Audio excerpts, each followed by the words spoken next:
Everything, and I mean everything, has changed for UF recruiting over the last 10 days. We're talking with the guy who may have seen it all coming, Zach Abolverdi from Gators Online. All right, Zach, you put out sort of a, be patient tweet 10 days ago, and then you shared it after UF's pretty insane run. Before we get into that, I have to ask, did you know what was coming this weekend? I didn't know that they were going to get 7 commitments in 3 days, but I definitely knew that there were some commitments coming down the pipeline, and not only from this last weekend, but some of the other guys that have visited in June. Like, they're not done yet.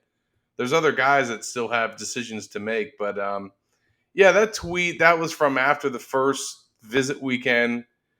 As you all know, a lot of fans kind of freaked out when they didn't get any commitments, even though they hosted like 5, 6 top 100 kids who were not going to just show up and commit on the spot. Although that did happen with some kids this weekend, but there was just a lot of panic, and we went through this last summer, early June. They weren't getting a lot of commitments from their official visitors. Remember, Billy Napier even had to pen a letter to fans, and a Yes. lot of fans kind of took that as like him addressing the recruiting concerns. There were even some national folks in the media that like went on some shows critical of the staff, and then they just went on a tear, and they had 2 weeks in July where they landed 4 commitments in 1 week. And then they, by the end of when Friday Night Lights came around, which was still in late July last year, Yeah. everybody was eating crow and looked silly. So this year, fast forward to June, like we talked about four commits in a week twice last July. They got 4 commits in 1 day on this official visit, and 7 in 3 days. I did a story at Gators Online that fans can go check out. It's basically a look at the top 5 um, 72-hour spans Uh-huh. that UF recruiting has had in the modern recruiting era. And, the most commitments that they landed on 1 day, the most commitments that they've landed in a 3-day period. What Billy and his staff just did is the best 3-day stretch that they've had outside of signing day week. The Gators have had other times where they've landed 4 commits in a day, 5 commits in a day, a lot in a 3-day period, but it's usually always around signing day. Right. That's what's unique about this, is it's not around signing day. This is, months in advance that they got these guys to pull the trigger.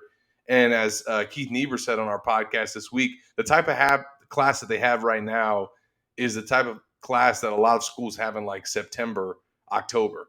Right. And they have that now. So it's just it's pretty impressive what they've done. Well, Even I didn't see them doing all that.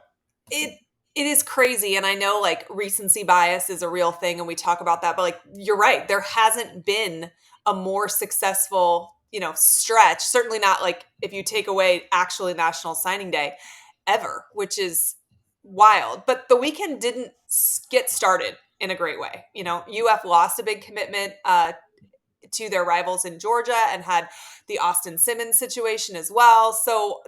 So much of this weekend was crazy. And how much of what happened after the Simmons situation do you think was coordinated because of, the kind of the way that Saturday morning started? Or do you think this was going to happen either way? Yeah, I mean, I think it worked out.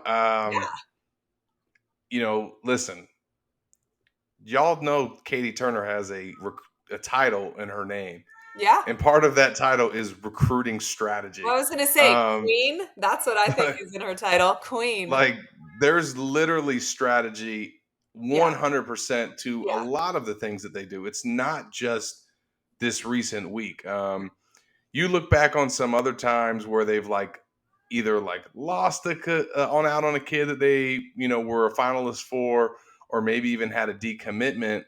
A lot of times they usually have some news right behind it to kind of just put out the fire. And it's very PR strategic. And they do a good job of that. Now, again, those kids that committed at Spurrier's on Saturday night didn't do it because Austin Simmons decommitted earlier that day. They weren't saying those guys, hey, we really need you guys to go Right. public because we just lost this sophomore, high school quarterback. Like Sure. that it just worked out timing wise, but it also kind of shown how irrelevant that recruitment really was. And I'll just say this real quick because I really don't want to talk too much about that guy, but like I saw immediately when he decommitted, fans and some people like, oh, Florida just lost the guy that was supposed to compete with DJ Lagway in 2024. No, guys, the guy that's going to compete with DJ Lagway in 2024 is Graham Mertz. For folks that don't realize, that guy has 2 years of eligibility left. Yep. And if in an ideal world, in an ideal scenario, he's the starter this year, does well, and comes back as a fifth-year senior, what is he just going to all of a sudden lose his job and DJ's going to start game one as a true freshman? I'm not going to rule out him starting during his first year. I just don't Sure. think that you want him to be in that situation, especially if Graham's playing well enough. And So, especially with that new schedule. of course, yeah, you want to throw DJ out there. Um, the idea that that now I think future down the road 25, 26, Austin could have potentially been that guy to push DJ, but it was not going to be in 2024. So that discussion was just silly. Well, and it And certainly wasn't gonna be in 2023 either, which was no, something that we of saw course not. lots of people talking about either. He That is was literally going to be a practice a quarterback. warm Like, body. yes, he was going to be so that they could go through their drills and have enough guys at a scholarship level. And I don't want to diminish his talent, but they needed a 4 scholarship quarterback. He would have been that. Yeah. But it's not the end of the world. No.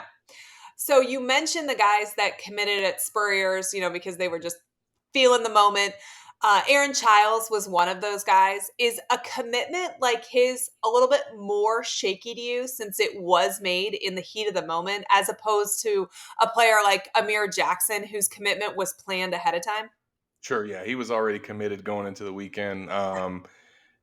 So yeah, I think even Amaris Williams too. Like he's the guy that just literally showed up and committed. So you're gonna have to keep recruiting him. You're gonna have to keep recruiting some of the other guys that they've gotten recently. But at the end of the day, like I think a lot of these guys have seen their finalists, and they didn't just make this decision sporadically. I think a lot of them have weighed their options. Even Micah Boydoro, the defensive tackle from Georgia, like literally just visited UGA and committed to the Gators the next day. So Yeah. most of these guys have seen their options. I think that there's some. I think Nasir Johnson is one that could still take an official visit to Florida State, and they're going to keep recruiting him. So there's going to be some guys that they have to continue to stay after and basically treat like they're not committed to them. But the fact that they were able to get over the hump and actually land some kids, like, not that there even should have been a question to me, in my opinion, of whether the staff can like get kids to commit on their visit, not after the fact or right before their decision, but like while they're on campus. This erased any questions or concerns I think that fans have about that because they literally, Jamonte Waller was supposed to commit August 26th, and they got Right. him to commit way ahead of time. So that goes to show you. All right. How significant is the benefit of holding on to silent commitments as opposed Yeah. to announcing their commitment as soon as the decision is made? Yeah, I think that is something that goes into the recruiting strategy that you talked about. There are times where you want guys to go public at certain events, be it if they commit that day or if they commit maybe a few days ahead. Like Bryce Thornton is a perfect example. Last year, he committed on the day of Friday Night Lights, announced his decision, the Gators over Alabama. That was obviously planned, so they could have some impact right ahead of that event. Sure. And then there are other times where, if a guy's doing it spur of the moment, obviously the guys that did it at Spurriers, like they weren't going to tell them, no, just wait. Right. They were going to let them, pop. So So, do you think that maybe those planned commitments generate momentum and then that I do, results I do, I in do. Absolutely. I think that, again, and I don't know this, how many of the guys that committed at Spurriers were planned versus did some of those guys just show up not right? knowing that they were going to do it and did it? Yeah. Judging by Katie Turner's face, I think she didn't expect Childs to do it. Yeah. Um, but I would say that those guys, I think, had an effect on, Waller, for instance. I Right. think him going public probably was impacted by that whole atmosphere that he was a part of. So, same thing. Again, that was a spur of the moment decision. Same thing with a planned commitment that you might schedule out a week in advance or ask a guy to go public on this day for this game or this event or this cookout because you want him to announce on the microphone in front of everybody, in front of other recruits, because you want that impact. And I think sometimes it certainly has an effect. So do you think the flip side of a silent commit is that it's easier for them to back out once they leave campus because they aren't public with their decision? Yeah, I think it's a case by case basis. It depends on what you're dealing with. Like, if is the kid silent to you because he has a decision date that he's waiting on, or has a commitment video that he wants to do, Right. or is there visits that he wants to take, or another reason that leaves the door open, I guess, for him to still go somewhere else. That I think that depends on how the staff plays it and approaches it. But it is an interesting dynamic. I think obviously this cycle they're doing a really good job walking it because they've had a few silent commitments, obviously, even before this week. Okay, so this is what everybody wants to know, all of social media, Gator fans. Is the wave done or are we still on commitment watch? No, I mean this week we'll see, but like there's guys that are going to commit early, July, late July. I think this staff is also going to be working some guys. Now, I do got to point out that they're about to be off as a staff for about 3 weeks. There will always be some coaches and staff members in the office, but they're going to Sure. rotate. So I don't think you'll see as much recruiting activity because of that, other than guys that have scheduled decisions. The offensive tackle that just visited this past weekend, Westpaul. I mean, I think he is scheduled to announce. I want to say I'll look up his date real quick, but I want to say July 10th was when he Okay. was planning to announce. So that's a guy right there that Yeah. could commit even while the staff is on vacation, and we've certainly seen that before. Yeah, July 10th is when he's planning to announce. So that's certainly a name to watch for. Some other guys, potential flip targets. Those are going to be some to monitor, and that's obviously something that can get done even if not everybody's in the office. I do think though it will certainly pick back up once the cookout rolls around, and I think that you can expect to get some commitments around that time.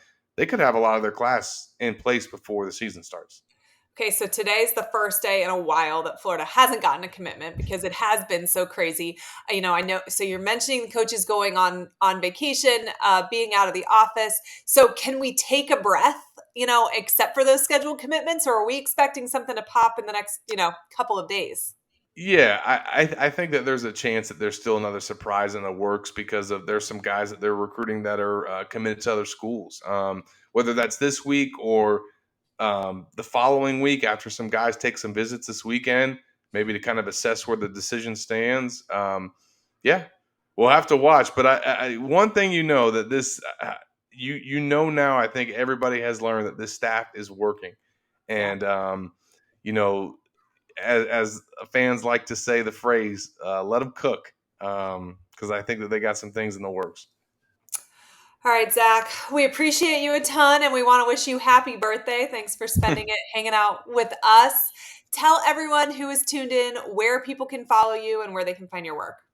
Absolutely. You guys can read all my stuff at Gators Online. Follow me on Twitter at Zach Abolverdi, and check out the podcast as well that I do with Nick. We're also doing some recruiting content as well on YouTube with Corey Bender and Keith Niebuhr. So it never stops. Friday Night Lights is this week, so we got a lot of coverage coming. So stay tuned.